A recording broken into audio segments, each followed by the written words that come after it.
화가로서 저는 어떤 그림들이 잘 팔리는지 알고 싶곤 합니다.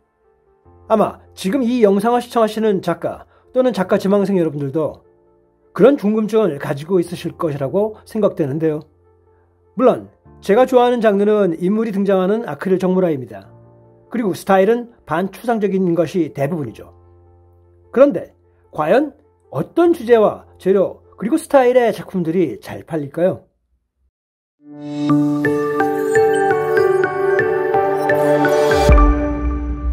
안녕하세요. 어려운 미술을 쉽고 재미나게 풀어드리는 레차트의 대원쌤입니다. 요즘 제 주변에 아트 컬렉팅에 관심을 가진 사람들이 급격히 많이 늘어났습니다. 심지어 아트 컬렉팅이란 트렌드에 대해서 영상 제휴 또는 출연을 요청하는 이메일들이 출판사, 갤러리 등에서 많이 몰려들기 시작하는 그런 기이한 현상까지 벌어지고 있습니다. 사실 그런 제안을 받을 땐 약간 조심스럽습니다. 왜냐하면 자칫 작가가 작품 판매에만 열중하는 그런 모습은 바람직하지 않으니까요. 그리고 제 조언이 어떤 확실한 개런티가 되는 것도 아니니까요. 물론 최근에 국제 아트페어로 기준을 잡는다는 것은 다소 위험하죠. 그래서 과거 현대미술사를 사례로 한번 다루어 볼게요. 가장 인기 있고 잘 판매되는 예술 주제와 테마라는 것이 있을까요? 어떤 재료나 장르가 잘 팔릴까요? 또 작은 그림이 큰 그림보다는 더 잘 팔릴까요? 아니면 이런 의문들이 실제로 작가에게는 중요한 것일까요? 개인적인 의견이지만 대부분의 진지한 작가들한테는 현금보다는 자신의 자아가 담긴 작품성을 통해서 전시회 같은 것에서 합당한 성공적 평가를 받기를 원합니다.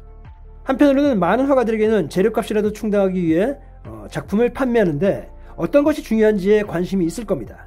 물론 자기는 뭘 그리고 싶은지, 뭐에 관심이 있는지 그것이 매우 중요한데요. 하지만 작가들 중에 작품들을 통해 수익을 올리고자 한다면 미술의 유행에 대해 관심을 가져야 하겠죠. 저는 굳이 이런 미술의 트렌드를 보며 팔릴 수 있는 그림을 그려라 라는 말씀을 드리는 것은 아닙니다. 물론 그렇게 팔리기도 하죠. 예를 든다면 파리나 베니스, 런던 같은 곳에 사는 작가들이라면 관광객들이 엄청 많고 또 그 지역의 기념비적인 그런 것 무언가를 무척이나 많이 구매하죠. 그러다 보니 그 지역의 풍경화를 많이 팔게 되는 겁니다. 하지만 자신의 개인적인 주제나 독창적인 스타일과 연결시키며 그린다면 좀 더 의미가 있겠죠. 혹시 구매자들에게 특히 인기 있는 색이 따로 있을까요? 한 재미난 사례가 있는데요. 영국 왕립미술학회의 전시를 위해 이미 걸려있던 그림에 붉은색을 더한 영국 화가 JMW 터너의 유명한 일화가 있습니다. 여기서 터너가 관객들이 더 좋아하게 하기 위해서 마지막으로 빨강색을 칠한 걸까요? 아니면 마지막에 작품에 드라마틱한 변화를 주고 싶어서 사용을 했을까요? 이번 영상에서 어떤 주제나 스타일 등이 잘 팔리는지 알아보도록 하겠습니다. 자, 우선 주제 또는 테마부터 알아볼까요? 먼저 쉬비입니다. 쉬비는 바로 누드인데요. 바로 이 그림들입니다. 다음은 9위, 인상주의 스타일의 풍경입니다. 8위는 야생 생활이 차지했고요. 7위는 바다 풍경, 항구, 그리고 해변 장면입니다. 6위는 인체의 연구 스케치 같은 그런 스케치 그림들입니다. 물론 누드화는 여기에 포함되지 않습니다. 5위는 만인의 연인이죠. 바로 게이입니다. 그리고 4위는 추상화가 차지를 했는데요. 예상됐던 것보다는 낮은 순위네요. 3위는 현대 또는 반추상적인 풍경화가 차지합니다. 2위는 인근 거리의 모습을 그린 그런 그림들입니다. 자, 마지막 대망의 1위로 사람들이 가장 많이 구매하는 그림의 주제는 전통적인 풍경화가 차지합니다. 이 데이터는 미국의 권위 있는 미술지 아트 비즈니스 투데이의 조사에 의해서 발표된 것입니다. 만약 가장 잘 팔리는 주제가 여러분의 그림에 해당된다면 그건 참으로 좋은 일이죠. 하지만 여러분이 누드화를 정말 잘 그리는 능력이 있었음에도 불구하고 잘 팔리기 때문에 평범한 풍경화를 그린다면 그 성공 확률은 누드화로 성공하는 것보다 아마 낮을 겁니다. 물론 앞의 순위에는 다소 생략된 부분이 존재를 하는 것 같아요. 예를 들면 강아지 초상이 인기가 있는데 고양이나 말 이런 다른 동물들은 빠져 있습니다. 하지만 제 주변을 돌아보면 고양이 그림을 더 많이 파는 그런 경우를 흔히 봐왔습니다. 그렇기 때문에 앞에서의 리스트는 통계적 참고 자료일 뿐 가급적 여러분이 제일 행복한 주제를 발전시키는 것이 바람직하다고 말씀드릴게요. 여기서 흥미로운 이야기를 한번 해본다면 앞에 주제 중에 한 가지만이 아닌 두세 가지가 혼합되어 있는 테마라면 어떨까요? 물론 자기가 좋아하는 주제 범위 내에서이겠죠.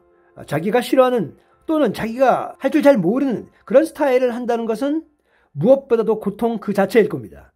뭐 해본 사람들은 다 알죠. 자, 이 그림을 한번 보시죠. 바로 파울 클레의 1922년작 남자의 머리입니다. 아주 유명한 작품이죠. 이 작품에서 얘기 드리고 싶은 것은 추상과 인체라는 잘 팔리는 그런 그림의 주제를 적절히 활용한 작품이다라는 것입니다. 자, 먼저 가장 잘 팔리는 주제인 풍경화에 대해서 한번 알아보죠. 많은 사람들은 미술에서 풍경화는 가장 본질적인 주제다라고 믿습니다. 풍경화는 사실 전 세계 공통적 주제로서 사랑받는 그런 주제입니다. 모든 사람들이 풍경은 아주 쉽고 친근하게 받아들이고 이해하는 거죠. 그래서 구매자들에게는 아주 쉬운 선택입니다. 사람들은 아름다운 풍경을 보는 것을 좋아하며 그런 의미에서 풍경화를 사는 것은 마치 장엄한 풍경을 사는 것과 같습니다. 이런 강력한 효과가 있는 거죠. 뿐만 아니라 풍경화는 모든 유형의 집이나 환경에서 잘 어울리죠. 바다 풍경이든 도시 풍경이든 빙하나 정글 또는 산꼭대기 같은 곳이든 풍경은 대부분의 미술작품 구매자에게는 자연스럽고 아주 매력적인 선택입니다. 일단 친근하고 편안한 거죠. 그래서 구매의 위험이 적다고 느껴지는 거죠.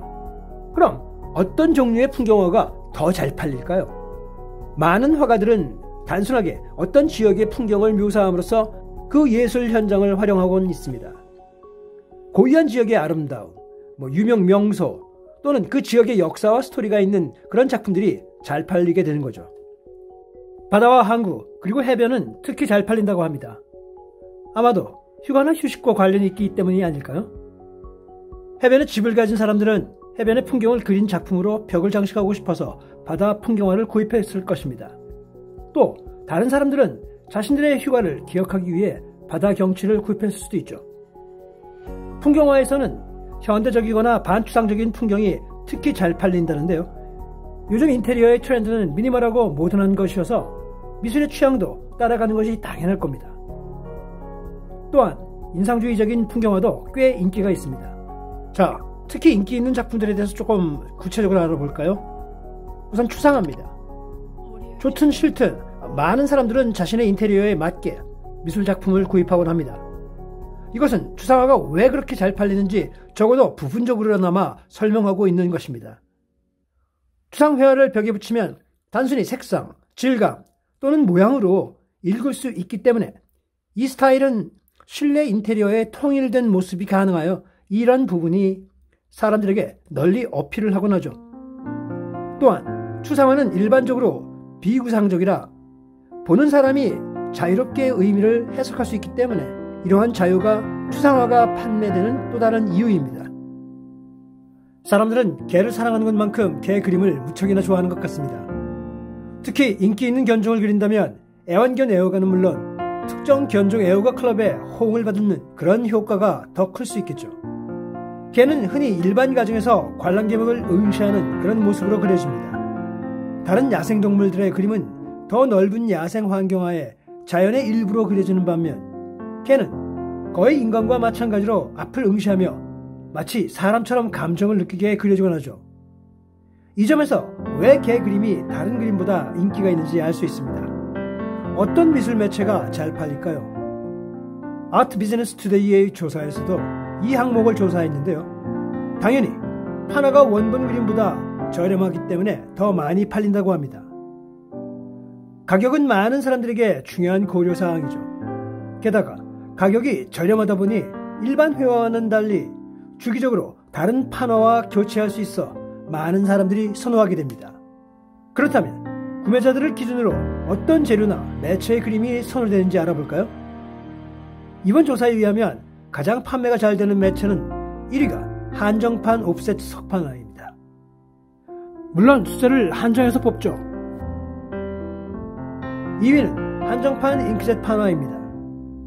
그리고 3위는 오리지널 유화와 아크릴화가 차지했는데요. 그 다음은 수채화고요. 5위는 오리지널 판화입니다. 주로 동판화류가 잘 팔립니다. 위의 리스트에서 나타난 내용에서 왜 저런 순서인지 명확한 이유가 있는지는 모르겠지만 우선 가격이 매우 중요한 요소인 것 같습니다. 하지만 개방용 프린트보다는 한정판을 더 선호하는 이유는 판매되는 작품의 수량이 어느 정도 한정되어 있다는 점을 더 매력적으로 느끼는 것 같습니다. 하지만 이 리스트와는 상관없이 구매자의 목적에 전적으로 갈릴 것으로 생각됩니다. 물론 구매한 작품을 좋아한다는 것을 기본 기준으로 볼 때 오리지널 판화나 회화 등을 구매하는 것은 투자의 목적이 보다 강하고 복사본을 구매하는 사람들의 경우 투자보다는 인테리어용으로 가볍게 구매하고자 하는 그런 목적이 있는 것 같습니다. 어떤 크기의 작품이 잘 팔릴까요? 아트 비즈니스 투데이에 의하면 대체적으로 작은 작품들이 더 잘 팔린다고 나옵니다. 그 이유는 일단 가격이 덜 비싸며 크기가 작아 일반 가정에 걸었을 때 부담스럽지 않다는 이유입니다. 자칫 대형 그림들은 일반 가정집에 걸면 집 인테리어의 전체에 큰 영향을 끼칠 수 있어 가급적 작은 그림을 구매한다는 것이죠. 하지만 이 점은 상대적이고 극히 개인적인 상황에 따라 다른 결정이 필요합니다. 100만원짜리 대형 작품 한 점을 팔 것이냐, 10만원짜리 10점을 그려서 팔 것이냐는 극히 작가의 상황에 따라 정해질 것이고 구매자의 선호도에 따라 달라질 테니까요. 대부분의 성공적인 화가들은 다양한 크기의 그림을 그려서 팝니다. 하지만 자신이 추구하는 미술적 목적에 부합되도록 크기를 정하는 것이 현명합니다. 이 조사에 의하면 가장 많이 팔리는 크기는 대략 40cm에서 50cm 정도가 가장 많다고 합니다. 그럼 어떤 색의 그림이 잘 팔릴까요? 사실 어떤 색의 그림이 더 잘 팔릴까라는 그런 의문은 딱히 정확한 근거에 의해 알려진 것은 없습니다. 그것이 무슨 의미가 있겠느냐? 특히 개개인의 색에 대한 선호도에 따라 무척 다르겠죠.